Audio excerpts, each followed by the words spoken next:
आज का पहला पाठ गणना ग्रंथ अध्याय 24 पद संख्या 2 से 7, 15 से 17। याकूब के वंश में एक तारे का उदय होगा। बिलआम ने अपनी आंखें ऊपर उठाई और इस्राएलियों को देखा जो अपने अपने वंश के अनुसार शिविर डाल चुके थे। ईश्वर का आत्मा उस पर उतरा और वह अपना यह काव्य सुनाने लगा।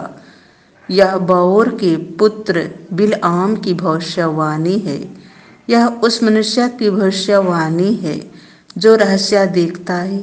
यह उसकी भविष्यवाणी है जो ईश्वर के वचन सुनता और आत्मा से आविष्ट होकर सर्वशक्तिमान के दर्शन करता है। हे याकूब, तुम्हारे तंबू कितने सुंदर हैं। हे इस्राएल, तुम्हारे निवास कितने रमणीय हैं। वे घाटियों की तरह फैले हुए हैं, नदी के किनारे उद्यानों की तरह, ईश्वर द्वारा लगाए अगरू वृक्षों की तरह, जल स्रोत के निकट के देवदारों की तरह। इस्राएलियों के पात्र जल से भरे रहेंगे, उनके बोए हुए खेतों की भरपूर सिंचाई होगी।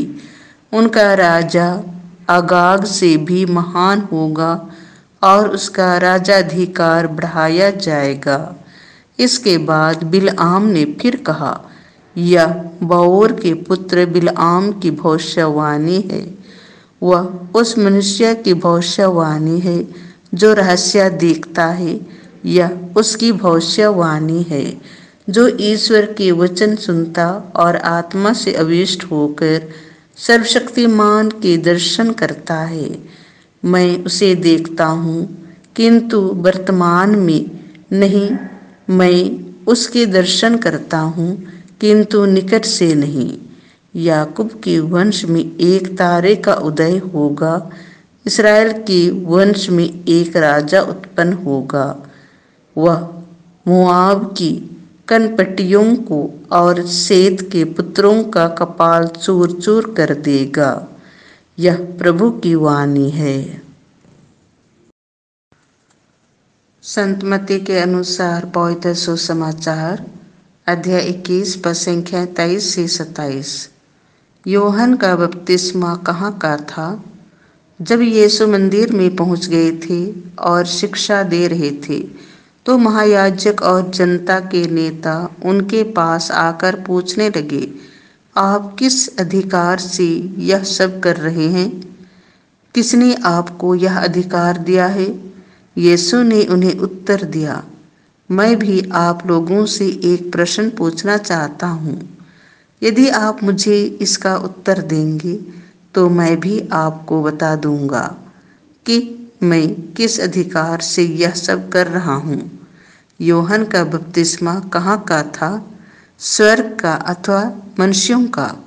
वे यह कहकर आपस में परामर्श करने लगे।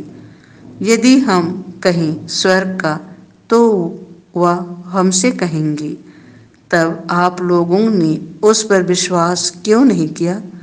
यदि हम कहें मनुष्यों का, तो जनता से डर है, क्योंकि सब यूहन्ना को नबी मानते हैं। इसलिए उन्होंने यीशु को उत्तर दिया, हम नहीं जानते। इस पर यीशु ने उनसे कहा, तब मैं भी आप लोगों को नहीं बताऊंगा कि मैं किस अधिकार से यह सब कर रहा हूँ। यह प्रभु का सुसमाचार है।